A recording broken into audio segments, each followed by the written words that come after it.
مسلمانوں، سب نمازیں خصوصاً بیچ کی نماز یعنی نماز عصر پورے اہتمام کے ساتھ ادا کرتے رہو اور اللہ کے آگے ادب سے کھڑے رہا کرو.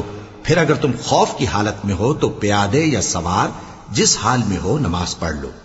پھر جب امن و اطمینان ہو جائے تو جس طریق سے اللہ نے تم کو سکھایا ہے جو تم پہلے نہیں جانتے تھے اللہ کو یاد کرو.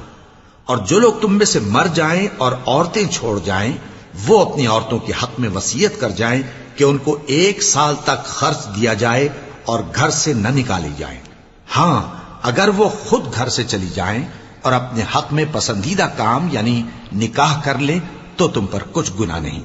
اور اللہ زبردست ہے، حکمت والا ہے. اور مطلقہ عورتوں کو بھی دستور کے مطابق نان و نفقہ دینا چاہیے. پرہیزگاروں پر یہ بھی حق ہے. اسی طرح اللہ اپنے احکام تمہارے لیے بیان فرماتا ہے تاکہ تم